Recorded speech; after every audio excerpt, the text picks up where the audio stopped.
Hi there, and welcome back to TaouyList. This is the place where we talk about important life topics and help you get better at English bit by bit. I'm really happy you're here with me today because we're going to dive into something everyone deals with at some point: anger. Let me tell you a personal story first.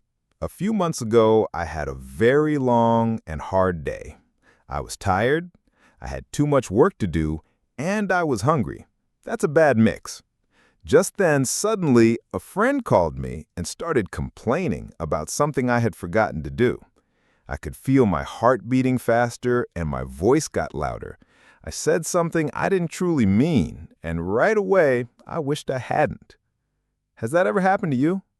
You're not a bad person, but in that moment, you just lose control. That's what anger can do. It often appears when you're not expecting it.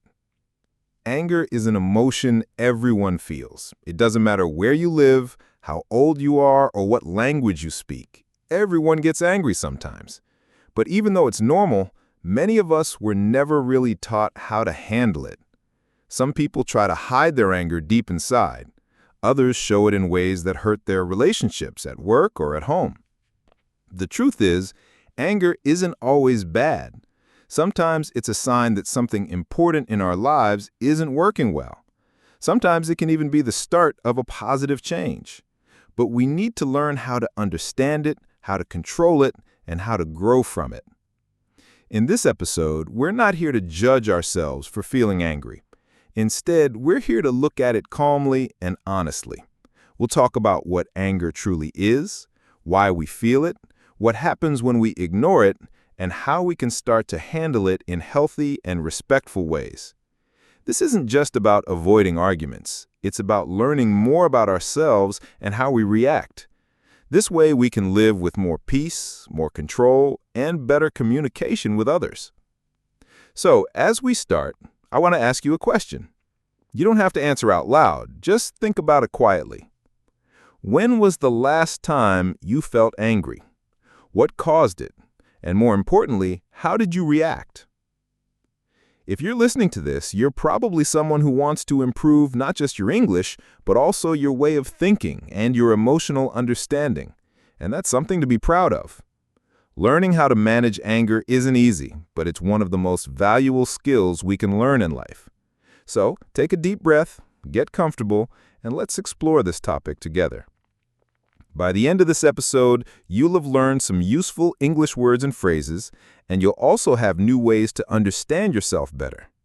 Ready? Let's begin. What is anger, really? Now that we've started talking about this topic, let's go a step further and ask a simple but powerful question. What is anger, really? It might seem like an easy question. We all know how it feels to be angry. Your body gets tight, your voice might get louder, and your heart beats faster. But even though the feeling is familiar, we often don't truly try to understand it. At its most basic level, anger is a normal feeling. It usually appears when something feels wrong, unfair, or like a threat. Maybe someone lied to you. Maybe someone didn't respect your time. Maybe you failed at something you worked hard for. In those moments, your brain sees a kind of danger, not always a physical one, but an emotional one, and it reacts. That reaction is anger. It's your mind's way of saying, something isn't right. Pay attention now. Just like happiness or sadness, anger itself is not a bad thing. It's an emotion, and emotions are natural. They help us understand our world and what we need. The problem isn't feeling angry. The problem is what we do with that anger. Some people explode and hurt others. Some keep it inside until they feel sick or sad. Some try to pretend it's not there. But none of these ways truly help in the long run. Did you know there are different kinds of anger? It doesn't always look the same. Sometimes it's like a quick, hot fire. You get angry suddenly, maybe yell or cry, and then it goes away just as fast. We call these short bursts of anger. They usually happen in surprising situations, like when a car cuts you off in traffic, or when you hear something rude. This type of anger can feel very strong, but often doesn't last long. Other times, anger is quiet, but it stays with you for days, weeks, or even months. You don't shout or scream, but you carry the feeling inside, like a heavy bag. This kind of anger is called resentment.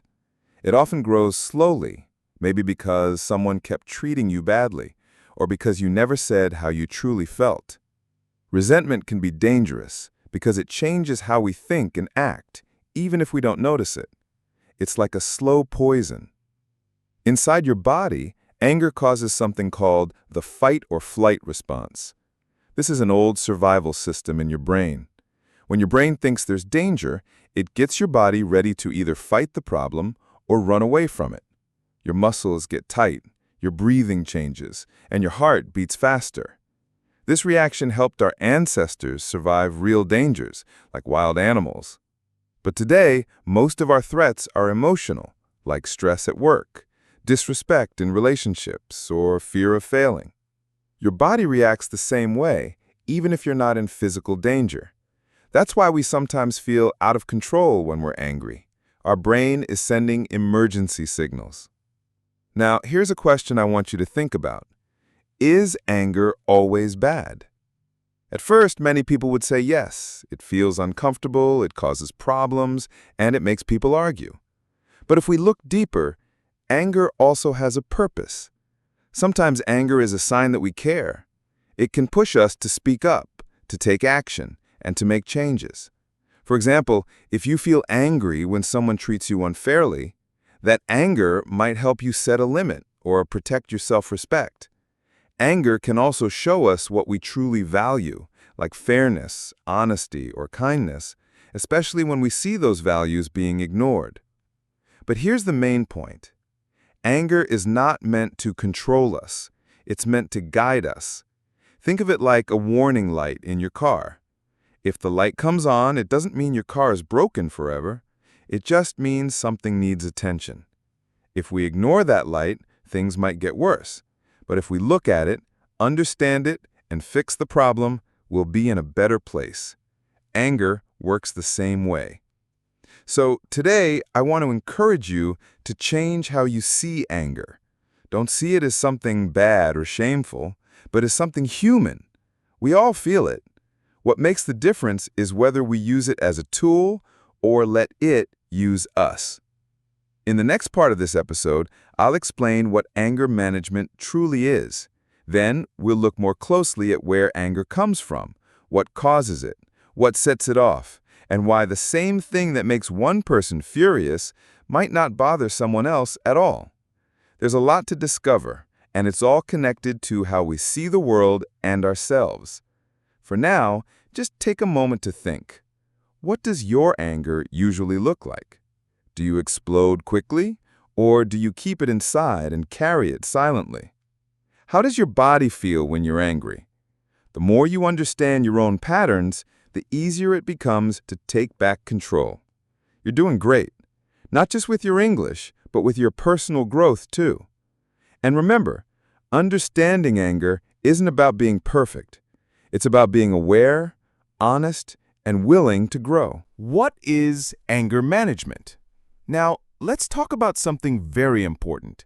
Anger management. You've probably heard this phrase before, but what does it really mean? Anger management is not about never getting angry. That's impossible and actually not healthy. As we said before, anger is a natural feeling. It's part of being human. The real goal of anger management is learning how to recognize your anger, understand it, and show it in a healthy way. It's about staying in control, not letting anger take over your actions, your words, or your life. Think of it like this. Anger is like fire. A small fire in the right place can be helpful. It gives light and warmth. But if that fire grows too big or gets out of control, it can burn everything around it. Anger management helps you keep that fire at the right level. It helps you respond instead of just reacting. It gives you the tools to stop and think before saying or doing something you might regret later. One of the first steps in managing anger is noticing the signs. Everyone has physical signs when they start to get angry. Maybe your heart beats faster. Maybe your hands start to shake, or your face gets hot, and your voice might get louder. If you can see these signs early, you can step back before the anger becomes too strong. You can take a deep breath, or even walk away from the situation for a moment. Another part of managing anger is learning how to communicate better. Often, we get angry because we don't feel understood. But shouting or blaming others usually doesn't help. It only makes things worse. Instead, you can learn how to express what you feel and what you need in a calm, clear way. This is called assertive communication. It's not weak, and it's not aggressive. It's confident and respectful. For example, instead of saying, "You never listen to me," you could say, "I feel frustrated when I don't feel heard." This small change can make a big difference in how people respond. Anger management also includes learning how to solve problems instead of just focusing on the emotion. If something makes you angry again and again, ask yourself, what can I do about it? Sometimes you can change the situation. Other times you may need to change how you think about it. This is where skills like managing stress, positive thinking, and self-awareness become very helpful. Some people also use tools like keeping a journal, meditating, or talking to a therapist to explore their anger more deeply. These methods help you understand where your anger truly comes from. Maybe old experiences, past hurts, or beliefs that hold you back and help you let go of the pain behind it. The more you understand yourself, the easier it becomes to manage your feelings. So, anger management isn't just about staying calm, it's about growing emotionally, becoming stronger, and building better relationships. It's a skill, and like any skill, it takes practice. You might not get it right every time, but with time, awareness, and steady effort, you'll start to see good changes in how you react, how you communicate, and how you feel inside. Why do we get angry? In the last part, we talked about what anger truly is, a normal emotional response, and how it can appear in different ways. But now let's go a little deeper. Let's ask an important question. Why do we get angry in the first place? What are the real reasons behind it? The answer isn't always simple. Sometimes we think we're angry about one thing, but when we look closer, we find that something else is really going on underneath. One of the most common reasons people feel angry is stress. When we're tired, working too much, or feel like we can't handle everything in our lives, small problems can feel much bigger. Imagine this. You've had a long day at work, your boss gave you more tasks than you can finish, you skipped lunch, and you're stuck in traffic. Then someone cuts in front of you without using their signal. Boom, you explode.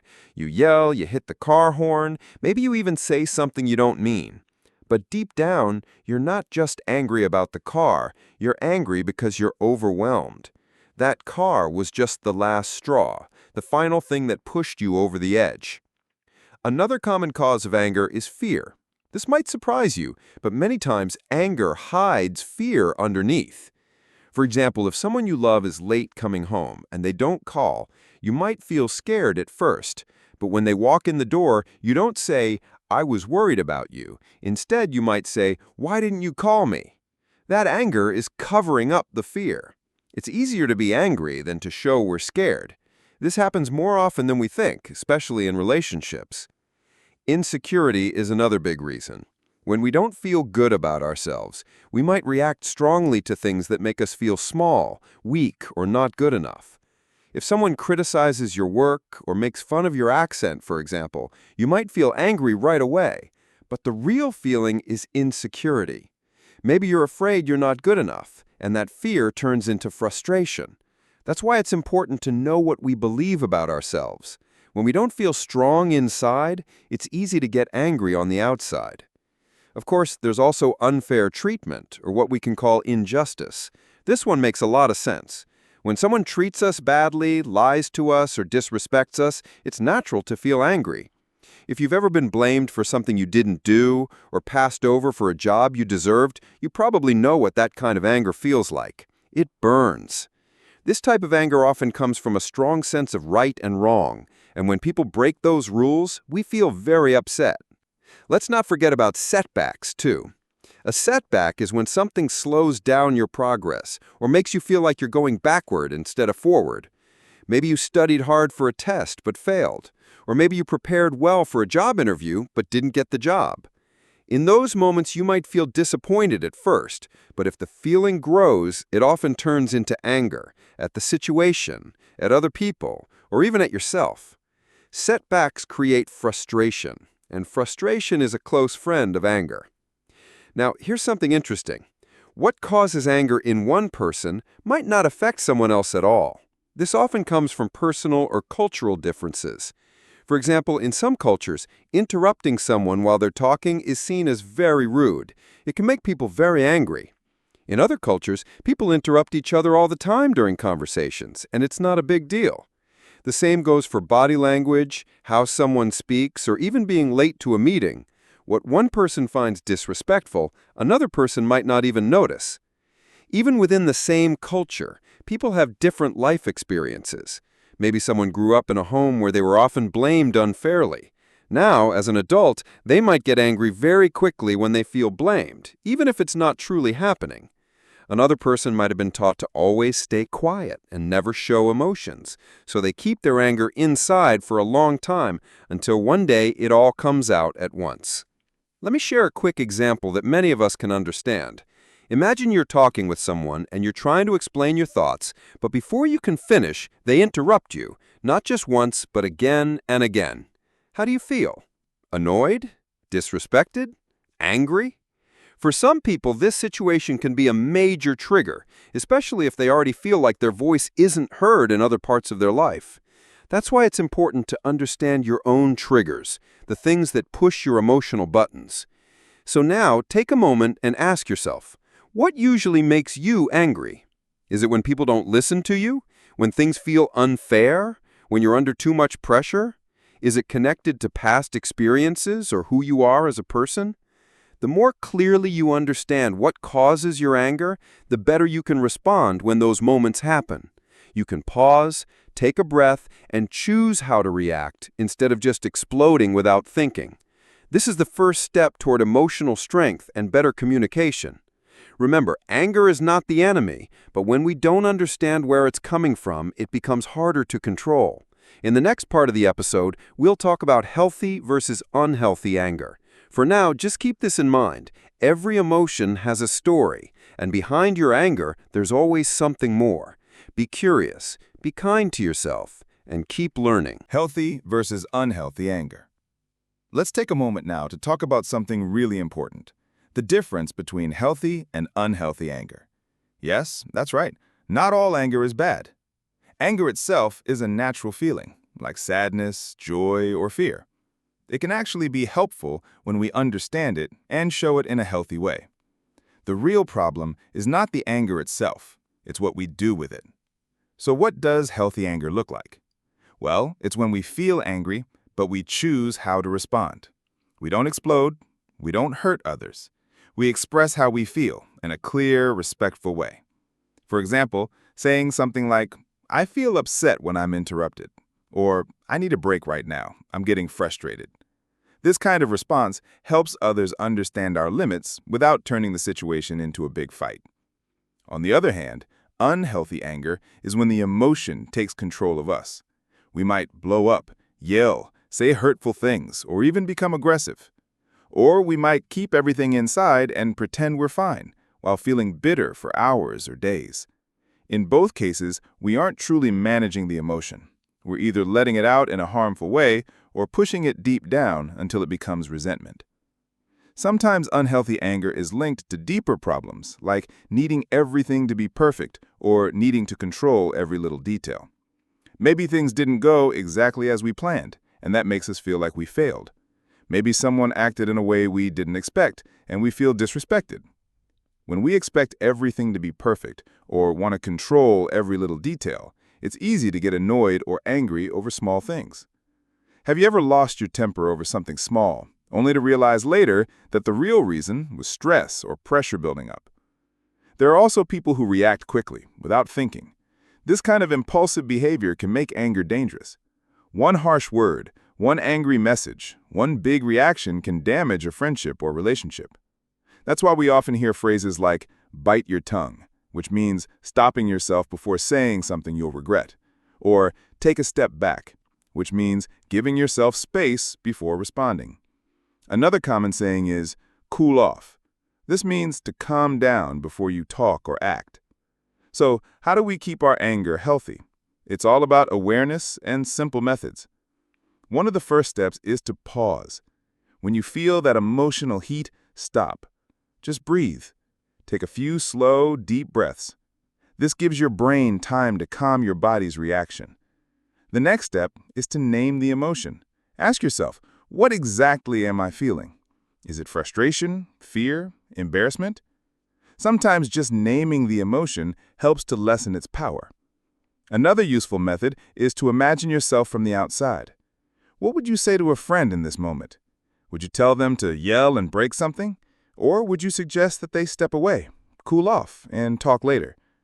Often, we know how to advise others, but we forget to advise ourselves. In the end, healthy anger isn't about staying silent or pretending to be okay. It's about being honest, respectful, and aware. You can be angry and still be kind. You can feel strong emotions and still make thoughtful choices.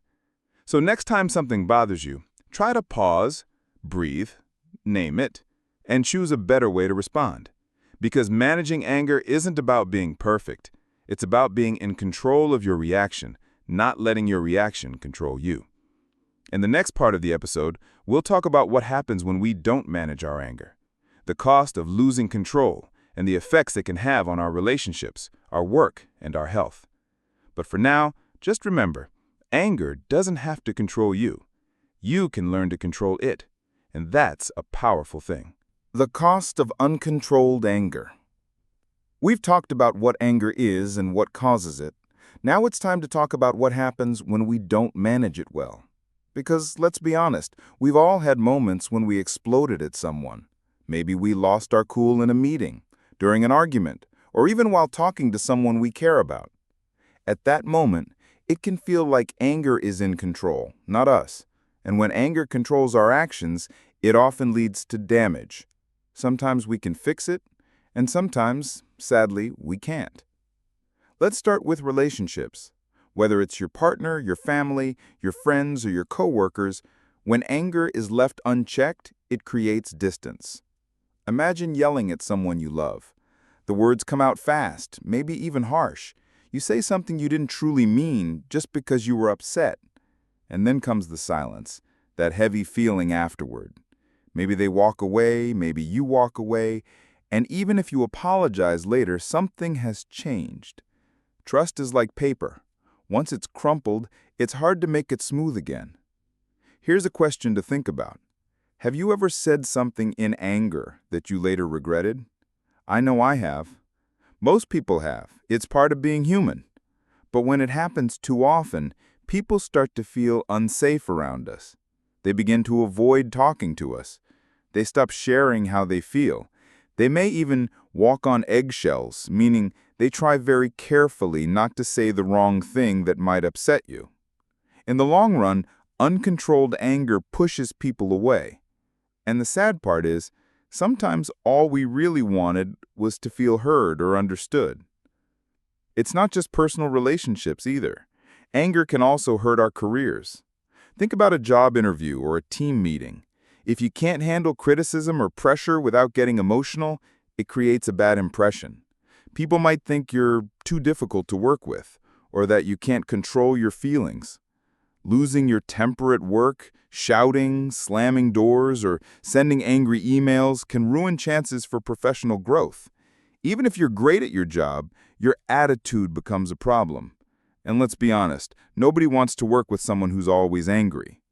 Over time, this can lead to being alone in your professional life. You might wonder why people keep their distance or why you don't get promotions. The truth is, people remember how you made them feel, especially when those feelings were negative. And in today's world, emotional intelligence, understanding and managing emotions, is just as important as technical skills. Then there's the physical cost. Yes, anger can actually affect your health. When you lose your cool often, your body is constantly going into fight or flight mode. Your heart beats faster, your muscles tighten, and your blood pressure goes up.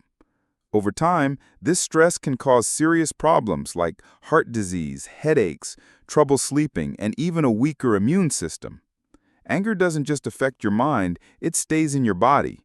It can leave you feeling tired, tense, and even sick. Not only that, but anger can also lead to dangerous behavior. People sometimes drive unsafely, drink too much alcohol, or say and do things they wouldn't normally do just because they're angry. And once those actions are done, you can't take them back. A single angry moment can destroy a friendship, a job, or even change your life completely. That's why it's so important to stop and think before reacting. A few deep breaths now can save you a lot of pain later. Let me share something personal. A few years ago, I had an argument with a close friend. I was frustrated, tired, and felt misunderstood. I didn't listen, I just reacted with anger.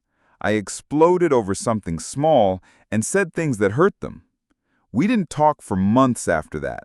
And even though we later talked and forgave each other, our friendship was never quite the same. That experience taught me a big lesson. Sometimes, controlling your anger means protecting something much more valuable, your connection with others. Now, I'm not saying you should never feel angry. That's not realistic. Anger is natural, but when it becomes our first reaction every time we feel hurt, stressed, or disrespected, it becomes dangerous. It controls us instead of us controlling it. And that's when it causes real damage, not just to others, but to ourselves. The good news is we can learn to manage anger. We can train ourselves to see the early signs, take a pause, and respond in better ways. It takes practice, of course. Just like learning English, you don't get it perfect in one day. But with time and awareness, it becomes easier.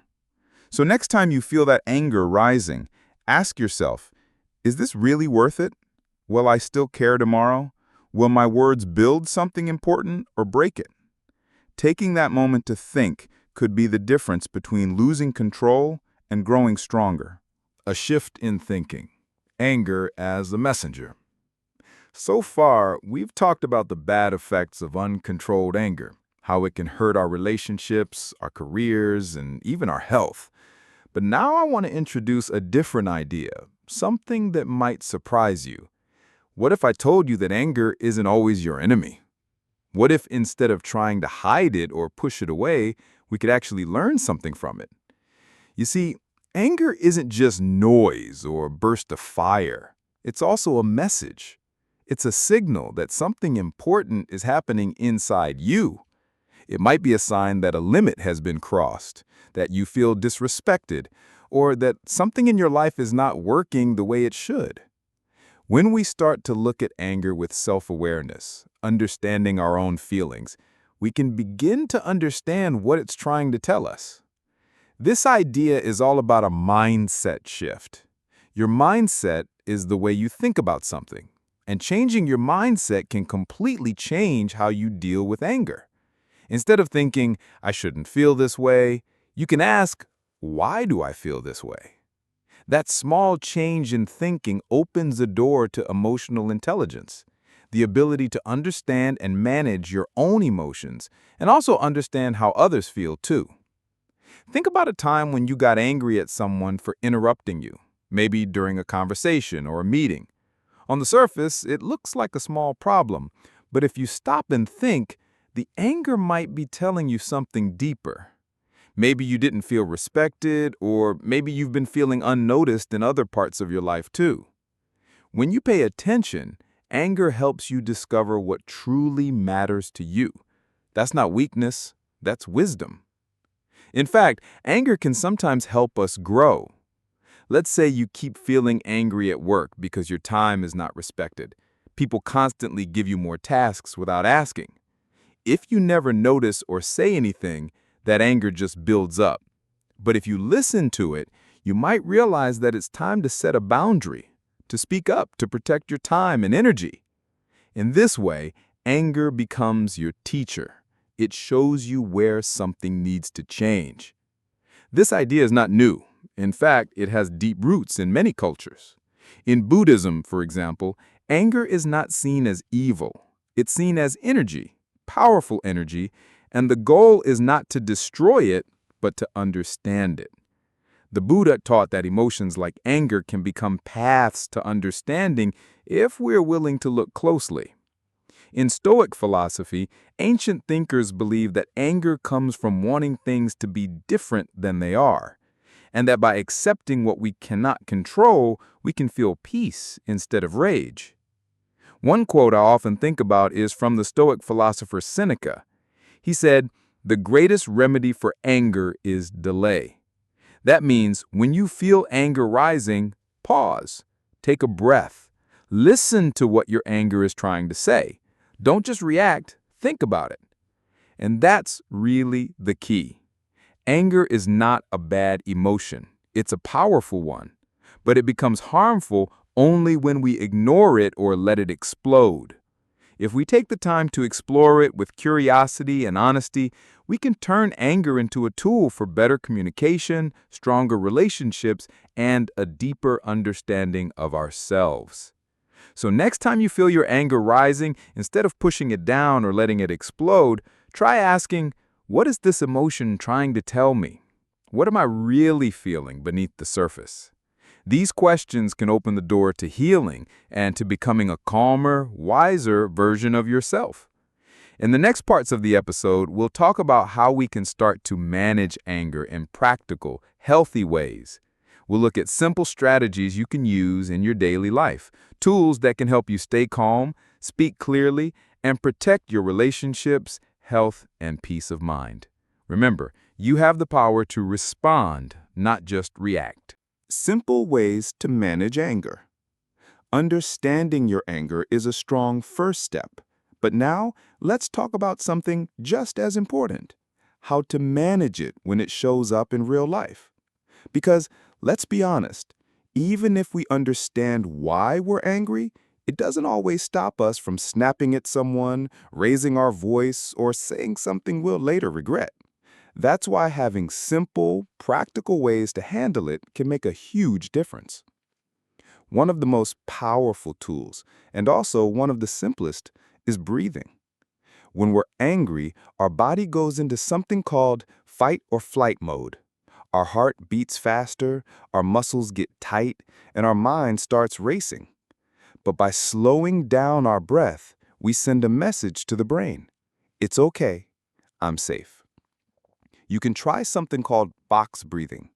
Breathe in for 4 seconds, hold for 4 seconds, breathe out for 4 seconds, and hold again for 4 seconds. Just repeat that cycle a few times. It's amazing how quickly it can calm your nervous system. This isn't just a way to relax. It's a real technique that many athletes, soldiers, and therapists use to stay calm when under pressure. Another helpful way is the pause before react rule. It sounds simple, but it's not always easy. The idea is to create a short space, even just a few seconds, between the feeling of anger and your reaction to it. So when someone cuts you off in traffic, instead of immediately honking and shouting, take a breath. Ask yourself, is this worth my peace? When your partner forgets something important, before jumping to anger, try to pause and ask, what's really going on here? That short pause gives you self-control, a chance for your thoughtful mind to speak before your emotions take over.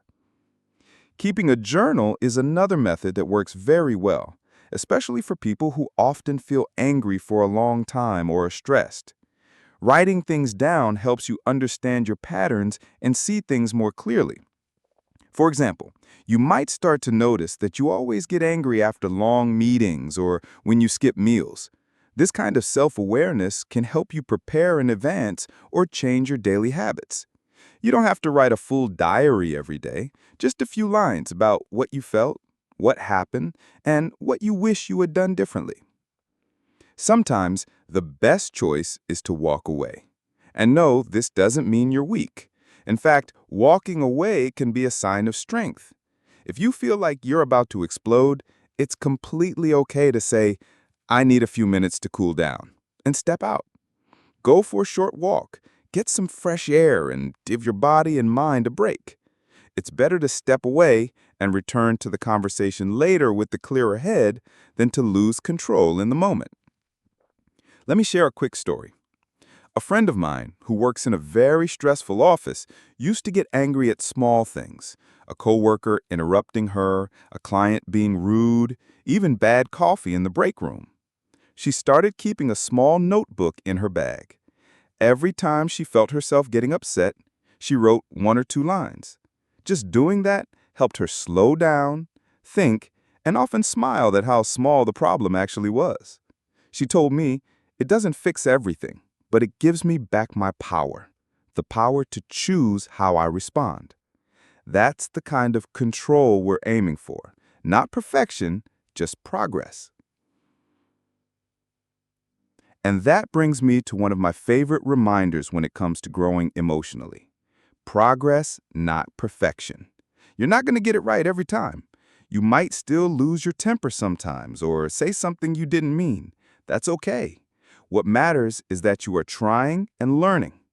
These methods aren't magic. They need consistency, which means doing them again and again, even when you feel like nothing is changing. Over time, though, these small habits build emotional strength. Think of it like training a muscle.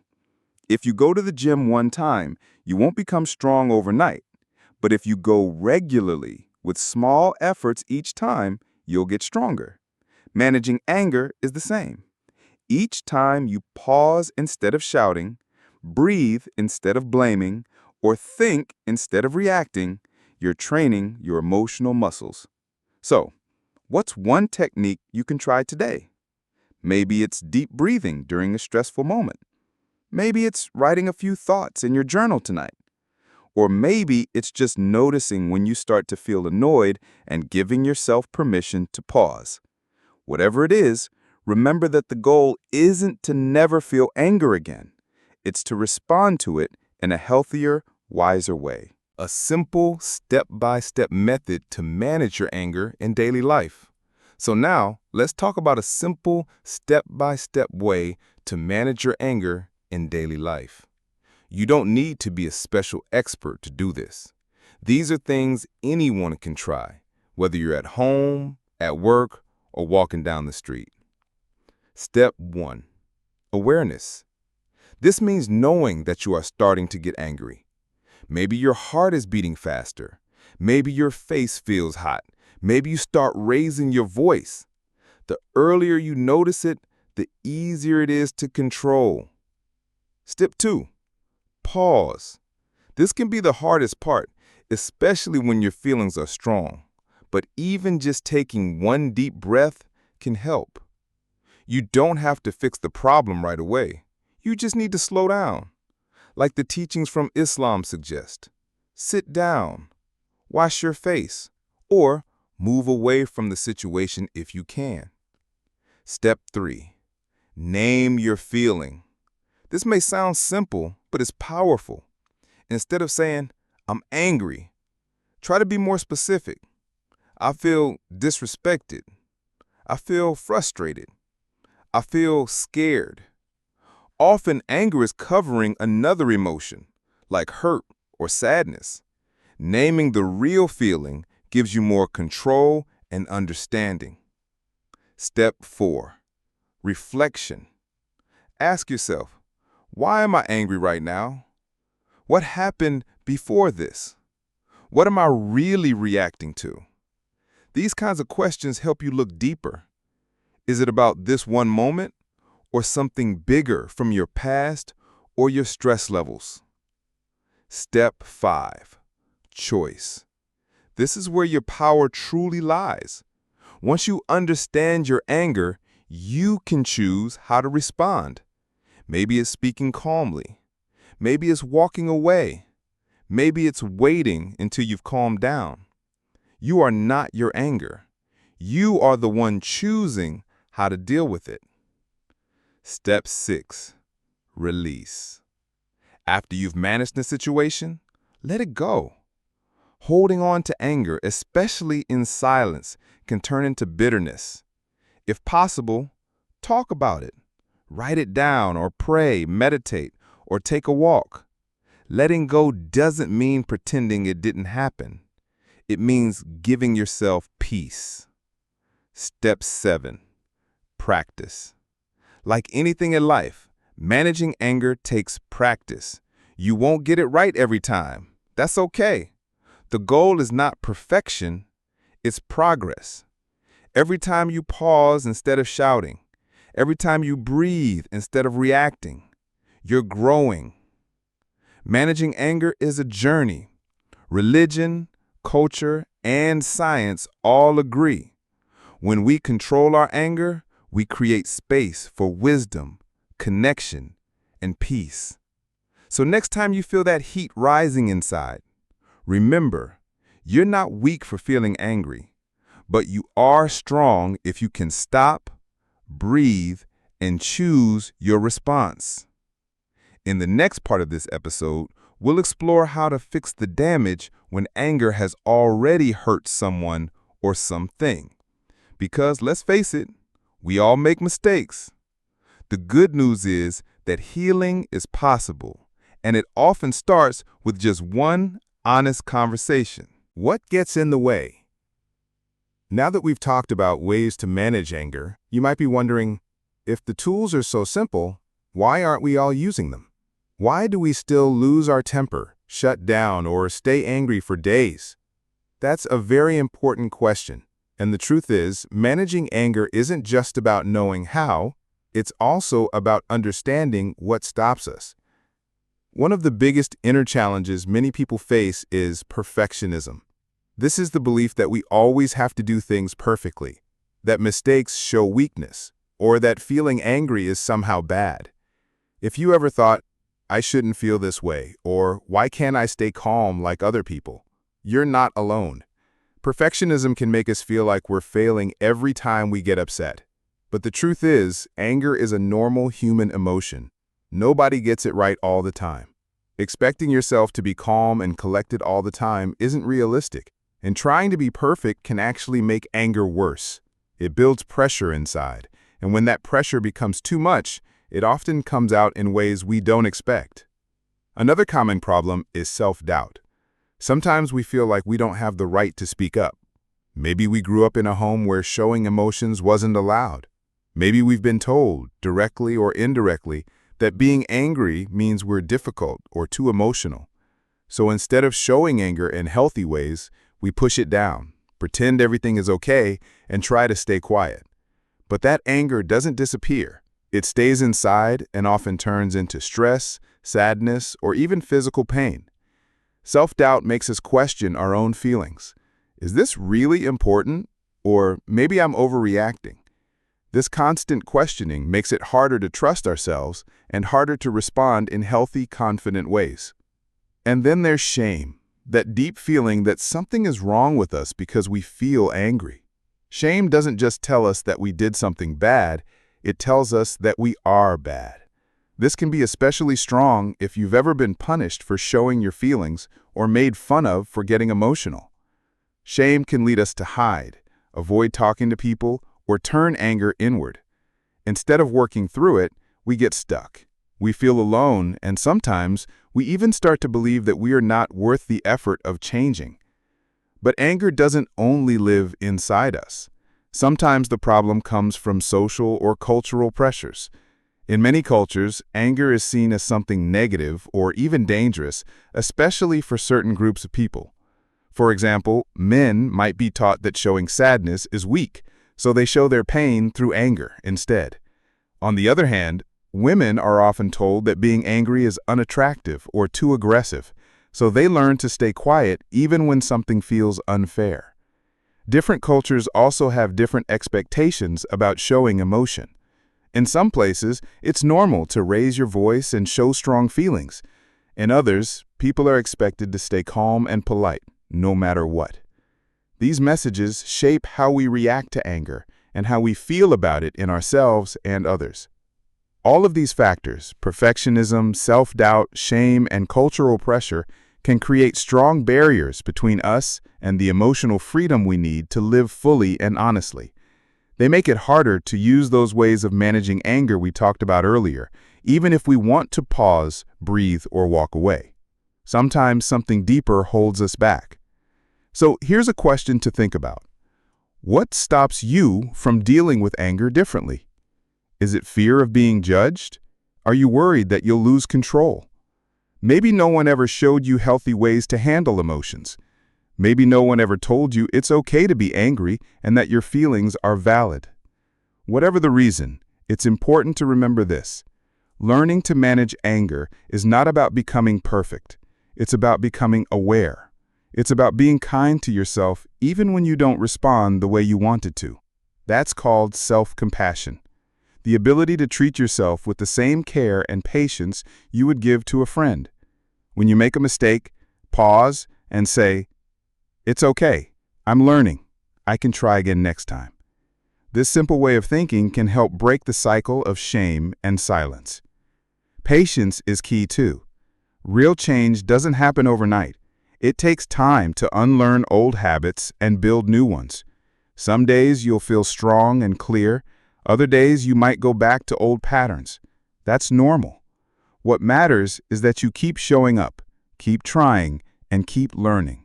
So, as we move forward in this journey together, I invite you to look at your own difficulties gently, honestly, and without blaming yourself. Remember, you're not broken. You're human. And the fact that you're even thinking about how to handle anger more wisely, that's already a sign of growth. Conclusion: understanding and growing from anger. So, as we come to the end of today's episode on anger management, let's take a moment to breathe and think. We've talked about a lot. We started with the simple truth that anger is a part of being human. It's not something to be embarrassed about or afraid of. It's a natural emotion, just like joy, sadness, or fear. What truly matters is how we choose to understand and respond to it. We looked at what anger actually is, both the quick bursts of rage and the slow burning frustration that builds over time. We explored the fight or flight response, that deep physical reaction that gets us ready to protect ourselves. And we asked the big question, is anger always bad? The answer, as you've seen, is no. Anger can be a teacher, a signal, and even a way of protecting ourselves. We also went deeper into what causes anger, those everyday things that set us off: stress, unfairness, frustration, feeling ignored or misunderstood. We talked about how anger often hides other emotions, like fear or sadness, and how our culture and personal past shape what makes us feel angry. Then we faced the cost of uncontrolled anger. We discussed how it can harm relationships, hurt our careers, and affect our health. Saying something in the heat of the moment, something you wish you could take back, is a feeling most people know too well. And that's why it's so important to stop, breathe, and respond instead of just reacting. It's not about being perfect. It's about making progress, step by step. And speaking of progress, we changed our view of anger, seeing it as a messenger. We looked at how a change in how we think and how we grow our emotional intelligence can help us learn from our anger. It can show us what needs to change, maybe a boundary we need to set, or a truth we've been avoiding. We also shared practical tools, breathing techniques, keeping a journal, walking away to cool down, and giving ourselves time before speaking. These methods may seem small, but when used regularly, they can make a big difference over time. We also talked about the real things that block us: perfectionism, self-doubt, and shame, as well as cultural or social messages that make it hard to speak up or stay calm. Learning to manage anger isn't just about what you do on the outside. It's also about healing what's inside. So here's my personal takeaway, and maybe it'll help you too. For a long time, I believed that being angry meant I was failing. But over the years, I've learned that anger often appears not because I'm weak, but because I care. I care about fairness. I care about being heard. I care about being respected. When I listen to that deeper message behind my anger, I can grow from it instead of just reacting to it. Now, I want to invite you to try something after this episode. Take 5 or 10 minutes to sit quietly. You don't need music, you don't need a journal. Just breathe and ask yourself, what does my anger usually try to tell me? Or, if you prefer, write about the last time you got really angry. What happened? What were you really feeling? What could you do differently next time? If that feels too big, just start with something small. Maybe today, the next time you feel annoyed, you try taking one deep breath before speaking. That's it. One breath, one pause, one step toward emotional clarity. Thank you so much for spending this time with me today. I know anger isn't always an easy topic, but I hope this conversation helped you feel a little more understood and a little more in control. Remember, this is a journey. It's okay to take it one day at a time. Be patient with yourself and keep learning. That's how real change happens. If you enjoyed this episode, I'd love for you to share it with someone who might need it. And don't forget to follow TaouyList for more episodes about personal growth, communication, and building confidence, all while improving your English.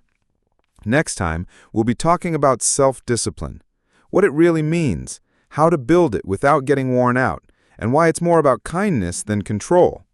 I hope you'll join me. Until then, take care of yourself and remember, progress, not perfection.